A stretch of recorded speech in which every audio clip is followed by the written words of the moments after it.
तो इस क्वेश्चन के अंदर क्या चीजें दी गई है दोस्तों। यहाँ पे बोला है कि है वो लिख दिया। देन इसके बाद यहाँ पे गिवन के बाद आपको क्या करना है दोस्तों, टू प्रूफ।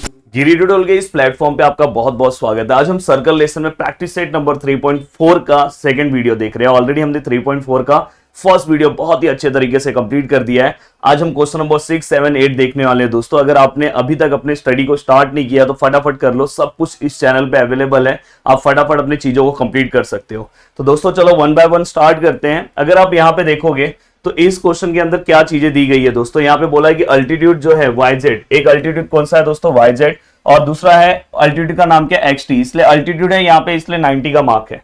क्या कर रहे हैं दोस्तों, इस ट्राइंगल का अल्टीट्यूड है और ये क्या कर रहा है, इंटरसेक्ट कर रहा है। ये अल्टीट्यूड एक दूसरे को इंटरसेक्ट कौन से पॉइंट पे कर रहा है दोस्तों, P पे।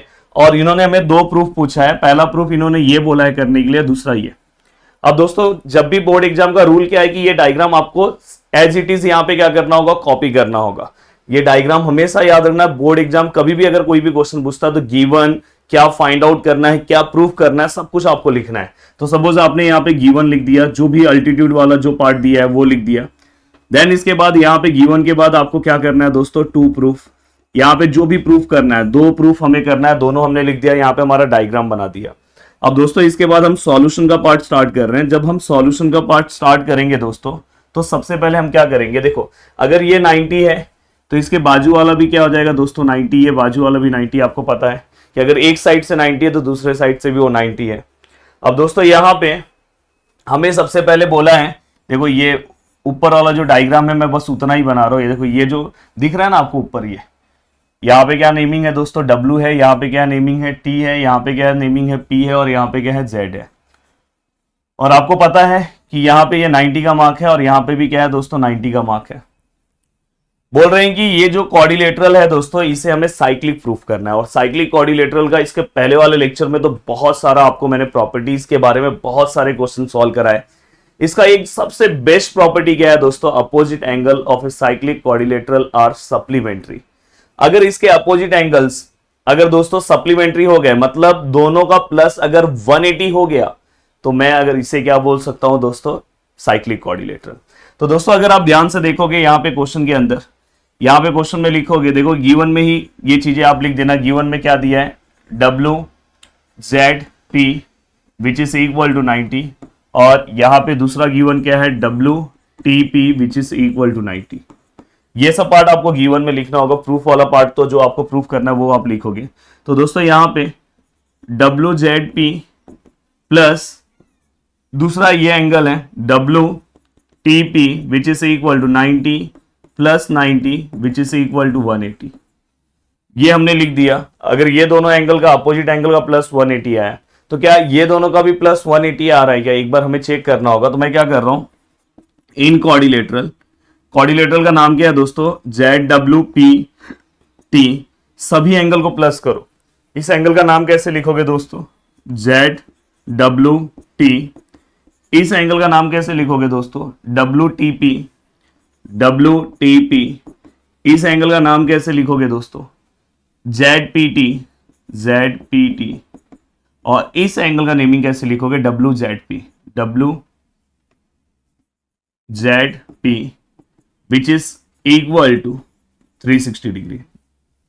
सम of all angles of a quadrilateral is 360 degree. हमने सभी का प्लस किया और इसका आंसर कितना है दोस्तों, 360 डिग्री। तो यहां पे आप वो लाइन लिख सकते हो, sum of all angles of a quadrilateral. Please इधर सिंबल मत बनाना, क्वाड्रिलेटरल का पूरा लिखना है आपको।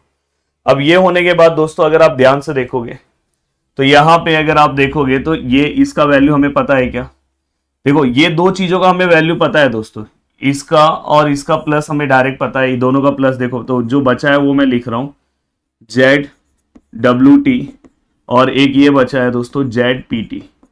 और दोस्तों ये दोनों हैं, ये दोनों का प्लस अपने को पता है, देखो 180।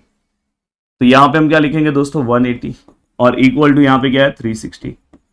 अब दोस्तों यहां पे देखोगे तो यहां पे देखो ZWT plus ZPT equal to 360 minus 180, then ZWT plus ZPT which is equal to कितना आएगा दोस्तों, 180।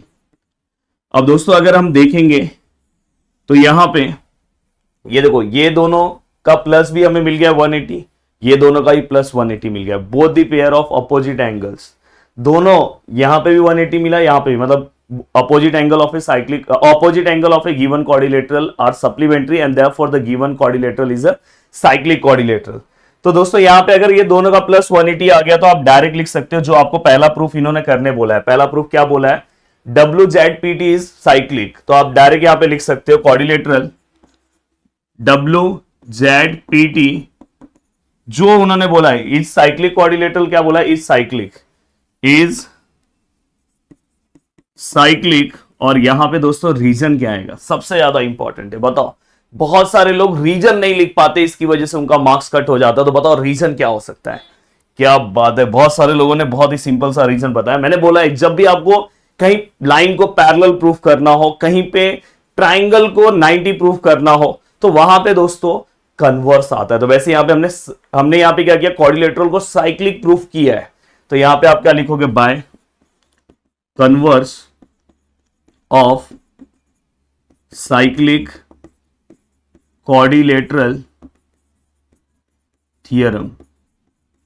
और दोस्तों यहां पे एक लाइन और आपको लिखना चाहिए, अगर आप चाहते हो कि 100 आउट ऑफ 100 निकालना है, तो यहां पे लिखो a given quadrilateral is a cyclic because opposite angle of a given quadrilateral are supplementary. ऐसे भी आप एक लाइन लिख दोगे तो बहुत अच्छा रहेगा।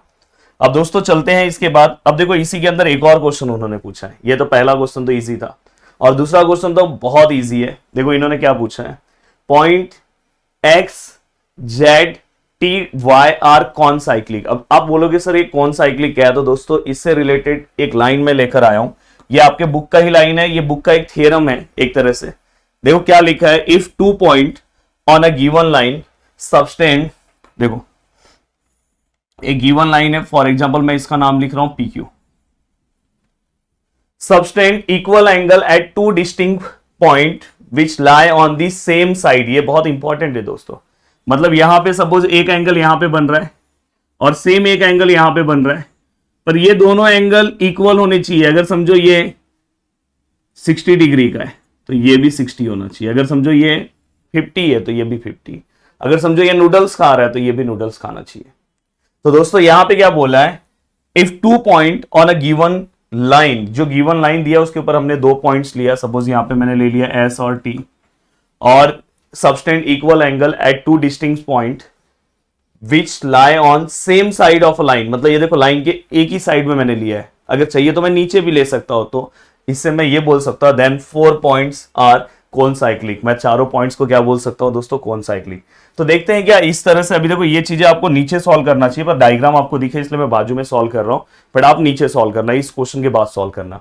तो दोस्तों देखते हैं क्या वैसा हमारा डायग्राम है क्या। सबसे पहले डायग्राम में जो चीजें, अब देखो इस डायग्राम में अगर आप ध्यान से देखोगे तो इस डायग्राम को देखो मैं इतना ड्रॉ कर रहा हूं, आपको ये डायग्राम फिर से ड्रॉ करने की जरूरत नहीं है, आप वहीं पे बस ड्रॉ करना, आपके समझाने के लिए मैं यहाँ पे ड्रॉ कर रहा हूँ। देखो मैं ये वाला पार्ट ड्रॉ कर रहा हूँ T वाला, और समथिंग यहाँ पे Z वाला, ये 90 है, ये भी 90 है। अब देखो डायग्राम देख के आपको समझ में आ रहा है कि ये इसके पहले वाले पार्ट में जो मैंने समझाया उसी की तरह है। अगर ये चारों पॉइंट, देखो सबसे पहले आप क्या लिखोगे कि यहां पे जो एंगल है, ये एंगल कौन सा है दोस्तों, XZY इक्वल टू 90 है, और यहां पे जो एंगल इसका नाम क्या है, XTY which is equal to also 90 degree, and both the angles are equal. दोनों एंगल्स क्या हैं दोस्तों, इक्वल हैं, ये हमें समझ में है। और ये दोनों एंगल जो हैं वो सबटेंड कहां पे कर रहे हैं, on the same side of segment XY, एक ही साइड में जा रहे सेगमेंट XY। तो यहां पे ये दोनों एंगल इक्वल हो गए। अब यहां पे आपका वो पूरा का पूरा लाइन लिखोगे दोस्तों, कौन सा लाइन, जो हमने इसके पहले आपको दिखाया, ये देखो ये वाली लाइन, ये वाली लाइन। अब ये वाली पूरी की पूरी आप लाइन लिखोगे, एंड देयरफॉर आप लिखोगे therefore the points, Ganpati Bappa Morya भी चालू है, तो यहां पे अब गणपति बप्पा का ही सीजन चलने वाला है दोस्त, तो यहां पे क्या आएगा, पॉइंट्स XZTY आर कौन साइक्लिक। तो दोस्तों यहां पे ये भी हो गया, कौन साइक्लिक भी हमने बता दिया। तो प्लीज ये लाइन आपको अच्छे से याद कर लेना है, उसको समझ लेना है। जो मैंने समझाया वैसा भी आप बोल सकते हो, या तो आप डायरेक्ट ऐसे बोल सकते हो, segment subtend equal angle on two distinct point on the same side then 4 points are concyclic, ऐसा भी आप बोल के लिख सकते हो। और यहां पे हमने फर्स्ट क्वेश्चन सॉल्व कर दिया, मतलब एक क्वेश्चन सॉल्व करने में हमें टोटल 10 मिनट गया, क्योंकि मैंने एक्सप्लेनेशन का पार्ट थोड़ा सा ज्यादा लिया। अब दोस्तों इसके बाद के जो क्वेश्चन है, दोनों ही क्वेश्चन बहुत ज्यादा इंपॉर्टेंट है बोर्ड एग्जाम के लिए। तो very very very important mark ये क्वेश्चन और इसके बाद वाला क्वेश्चन दोनों रखना, बोर्ड एग्जाम के लिए बहुत ज्यादा इंपॉर्टेंट है। और दोस्तों दोनों ही क्वेश्चन से रिलेटेड कुछ चीजें मैं आपको बता देना चाहता हूं। अगर समझो कभी भी अगर इस तरह का पार्ट दिखाई जाए, क्योंकि अभी लेसन नंबर मतलब इसके बाद वाले प्रैक्टिस सेट में भी ऐसा डायग्राम दिखेगा, तो आपको अगर कभी भी ये एंगल फाइंड आउट करने के लिए बोला है, ये एंगल, तो आपको करना क्या है पता है? इस एंगल का नाम लिखो। इस एंगल का नाम क्या है दोस्तों? N M E sorry S, यहां पे क्या है ई, और यहां पे क्या है एफ। इस एंगल का नाम क्या है दोस्तों? इस एंगल का नाम, तो इस एंगल का नाम है एन एम एस। क्या नाम है दोस्तों? एन एम एस, ये एंगल का नाम है।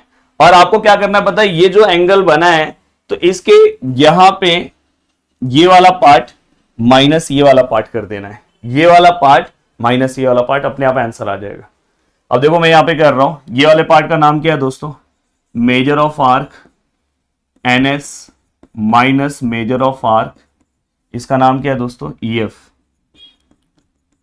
और दोस्तों याद रखना है कि ये दोनों के आगे आपको बस क्या करना है? हाफ लेना है। बोर्ड एग्जाम में पिछले बार भी क्वेश्चन पूछे गए हैं, बहुत बार पूछे गए हैं, तो मैं चाहता हूं कि ये क्वेश्चन इवन आपके यूनिट टेस्ट में भी ये क्वेश्चन आएंगे, तो इसलिए अच्छे से सॉल्व कर लो। अब दोस्तों यहां पे क्या हो गया? ये हाफ मल्टीप्लाई बाय, अब बताओ मुझे एनएस का वैल्यू कितना है? यहां पे आपको कहीं दिया होगा, देखो यहां पे major of arc NS 125 and the major of arc EF 37 degree. अब दोस्तों हमने दोनों के वैल्यूज को लिख दिया। अब 125 माइनस 37 करना, ओवर कॉन्फिडेंस में मत जाना, डायरेक्ट मत करना, बाजू में आ जाओ। 125 माइनस 37, अब देखो 15 में से अगर हम 7 माइनस कर रहे हैं तो 8 आएगा, देन यहाँ पे 11 हो जाएगा, क्योंकि ये 1 उसको चले जाएगा तो 1 आएगा, तो 1 में से 3 नहीं जाएगा, तो 11 में से 3 अगर हम माइनस करते हैं तो 88 आ रहा है। तो दोस्तों यहाँ पे क्या आएगा? Half multiply by 88 degree and which is equal to 44 degree. तो यहाँ पे हमें ये क्वेश्चन हमने सॉल्व कर दिया एनएमएस, और हमें ये एंगल दोस्तों मिल गया, और शायद हमें यही एंगल फाइंड आउट करने उन्होंने बोला था। तो इस तरह से अगर कभी भी क्वेश्चन आए और आपको आर्क का वैल्यू दिया है, किसका वैल्यू दिया है? आर्क का। अगर ये वैल्यू दिया है तो आपको क्या करना है? ग्रेटर आर्क माइनस, मतलब ये जो बड़ा वाला पार्ट है उसमें से छोटे वाले पार्ट को क्या कर दो? माइनस कर दो, और हाफ लेना मत भूलना।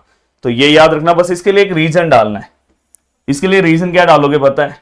कॉर्ड, जो भी कॉर्ड का नाम है, इंटरसेक्ट आउटसाइड दी सर्कल।